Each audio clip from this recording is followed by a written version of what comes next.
I'm going to need a full bottle for this one. Welcome to another Down the Rabbit Hole video. I'm talking about another Blade Runner video, and I'm going to need this.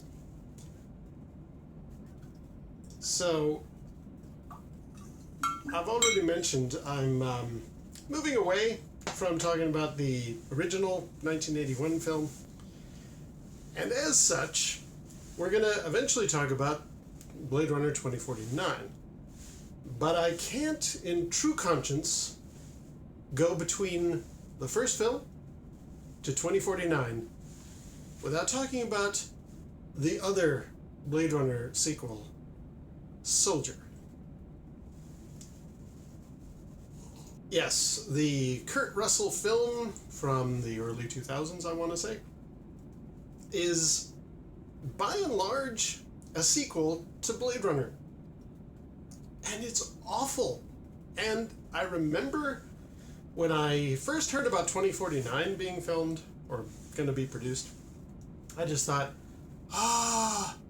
no, don't do a sequel. We've already talked about the book, that Rise of the Replicant, whatever the heck. I've done a video about it already.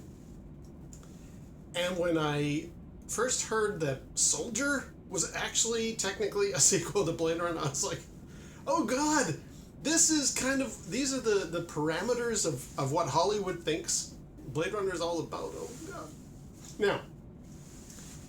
Now, in Soldier, now I never saw it in the theater. It was only years later that I finally caught it. And I got in my head the notion that, like, maybe if, let's say, for example, we're aboard the blimp that you see Deckard look up at, and it mentions a new life awaits you in the off-world colonies. I thought, because I know Soldier takes place on like a desert world, it's not Earth. I was like, oh, is this what the off-world colonies are all about? Is that what Soldier is? It's a film about the stuff that doesn't take place on Earth? If so, kind of cool, I guess. But having now seen it a couple of times, I can say, no, it's not really that. It's not what I had thought it was. Hoped is too much of a term. But it's really bad. But on the surface, it is a sequel to Blade Runner. So 2049 was beat by Kurt Russell in the film Soldier. And it's awful. And I just can't, with a clear conscience, go into 2049 without talking about Soldier. So wish me luck. It's written by David Peoples, who was a co-writer on the original film. His name shows up in the credits. There's interviews with him. He was brought on board because Hampton Fancher's original script was kind of all over the place, and Ridley Scott wanted a little tightening up. So David Peoples came on board and streamlined and fixed up a lot of, made the original script a little more filmable, I guess is the right term. And he wrote Soldier.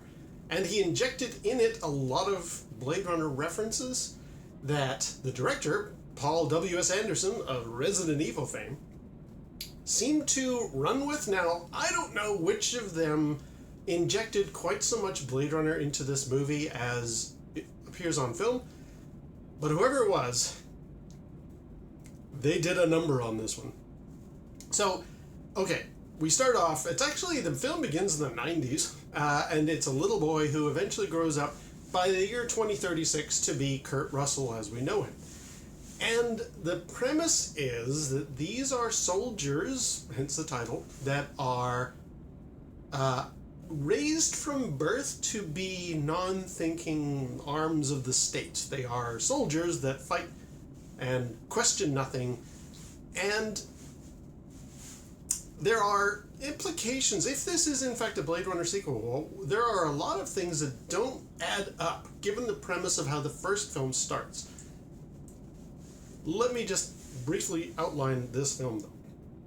So Kurt Russell is Todd, who, as I say, was raised from birth. He was a child. He wasn't like a replicant built or anything like that. He was a child, a human being, raised from birth to be a soldier, non-thinking, and he goes through his paces and all that kind of stuff. His sergeant played by Gary Busey, shows up, and as soon as I saw Gary Busey, now, the fella had a mixed history, a mixed career in Hollywood, but, ooh man, you see Gary Busey in a film, you're like, we're not off to a good start, and it never gets better.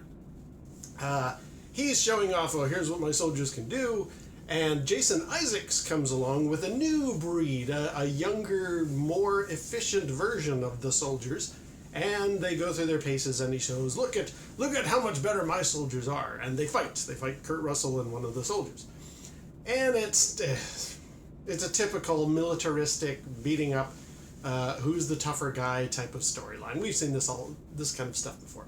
There is an interesting line though. Jason Isaacs yells at his new soldier and says, "Do you realize how much it costs to breed you?"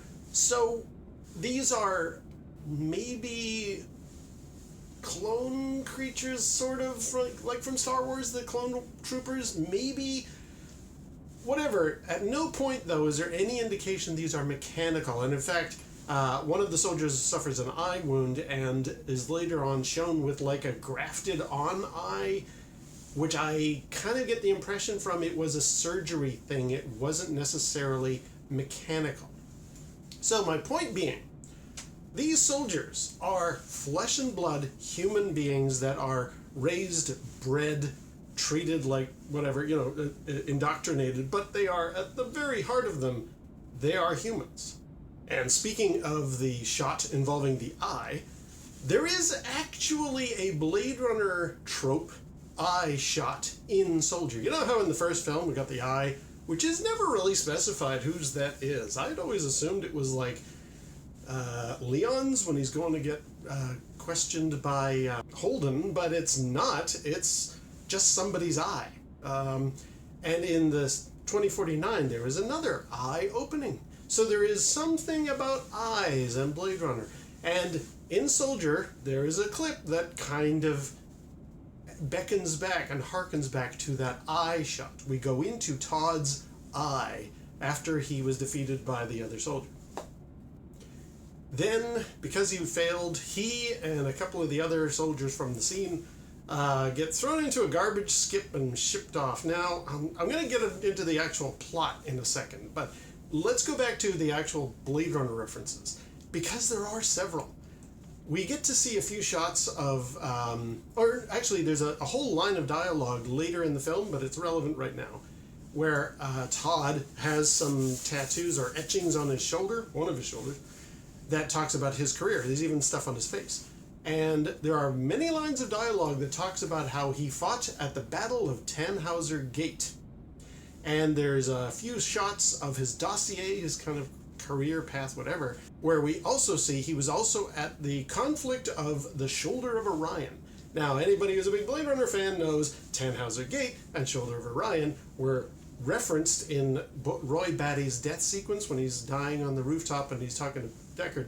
He does say, I've seen things you people wouldn't believe. Attack ships on fire at the Shoulder of Orion.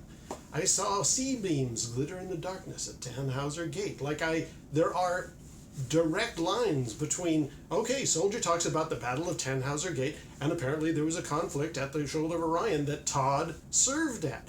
This must be proof that this is a sequel to Blade Runner, for which I'm going to need to top up my drink, because when we get into the plot. So as I mentioned, Todd is thrown to the garbage skip and dumped on a planet where junk collects. It's a garbage planet.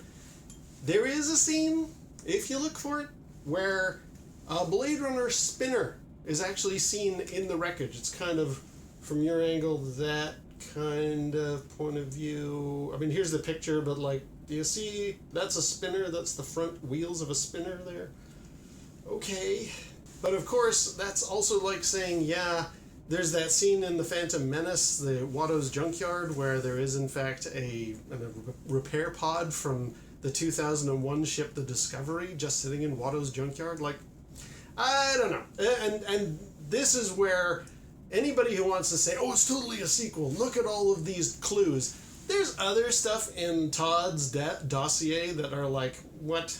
For example, it mentions he was at the Antares Maelstrom and he fought at the Battle of Perdition's Flames, but That's from Star Trek 2. That's something that's something Khan mentions to his crew when he's like, "I'm going to chase Kirk across the universe, including the Antares Maelstrom and round Perdition's flames before I give him up." It's like, wait a minute, Todd was at those places? What? Also, he received the Pliskin patch, which is a reference to Snake Plissken, and not only that one.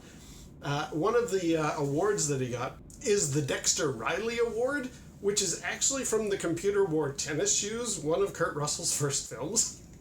And I was, in researching this, I found out Todd actually at one point is known to carry a BFG gun, which is from Doom. Like, if you really, I think whether it was Paul W.S. Anderson or David Peoples, somebody was having a laugh. Somebody was having a go of like, hey, let's shove a bunch of stuff in here, some of which is Blade Runner. Now, is that David Peoples like, yeah, I was one of the writers on Blade Runner, man, and let's celebrate that by throwing in a bunch of loose references? I don't know, but, oh man. Let's talk about the plot. As I mentioned, Todd gets thrown out like the garbage. He and a couple of the other defeated soldiers end up on this. They are taken into a garbage scow and tossed onto a garbage planet. Now, that might sound great science fiction or whatever, but what a dumb idea. That would mean you'd have to pressurize the garbage area and have oxygen and stuff. And when he gets dumped out, why would you prepare a section for somebody to remain unconscious but with all the garbage if you're then going to just throw them on the ground? I don't know. And he meets up with, like, crash survivors who are basically farmers, and we then denigrate into essentially Shane from 1953. You know, here's this stranger out from the wasteland who has now joined the little farming community, but violence follows him, and we have to fight at the end of the movie. And I will say that this part of the film, there are times it looks pretty good. Sometimes the set and the landscape design is very well put together, except then you get another shot where it looks really cheap. It looks like something from a music video. And that's production stuff. Okay, fine. We can forgive that if the story is good. But oh my god, the story is not good. So the townspeople have decided at some point this soldier guy is a bit of a loose cannon and can be very dangerous. We should kick him out. Let's outcast him from our town. So he goes across the wasteland. And then I'm not going to spoil too much here, but just dancing over some of the plot lines, he then, for the dumbest reason ever, one of the townspeople is like, oh no, I got to go get him back. Okay, so he then pursues Todd across the wasteland, brings him back. Meanwhile, Jason Isaacs has now decided to attack this colony, and we get a big fight at the end, which honestly, at times, it looks like something from a TV show. Like, it's not much better than any military-based TV program, and I was just like, really? They wanted to charge money for this in the movie theater? This is awful. Never mind the ending, which I won't spoil, but oh man, it is cringeworthy at best. And look, I love Kurt Russell. The guy is awesome. He's done some great stuff. He's got a lot of personality, but in this movie, I'm going to go out on a limb here. I think this is probably his worst performance of all time. He only says like 103 lines in the whole darn film. Most of them are either yes sir or no sir. A couple of other lines here and there. And that's fine, but I guess they were going for like stoic, but all he ends up doing is just with this pathetic kind of blank expression all the time. Like for long sections of the film, that's all he's doing on screen. That's just terrible. Anyway, that, in a nutshell, that is Soldier. Watch it at your discretion if you want. If you really think that you want to follow along with a Blade Runner sequel, that was legit. Like, there's a lot of references if you look online. This was essentially the sequel to Blade Runner, and it's awful.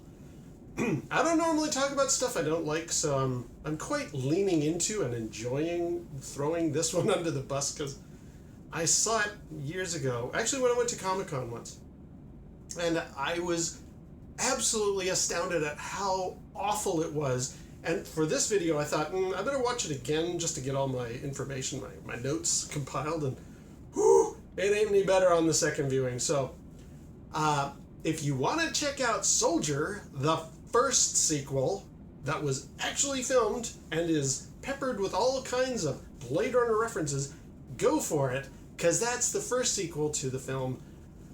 Whew, what a pain. Luckily, unless I can think of anything else, I think my next video on this whole sort of thing will be my take on Blade Runner 2049. I have some thoughts about Blade Runner 2049. But we'll talk about that next time. Right, well, until that next time, we'll see you down the rabbit hole.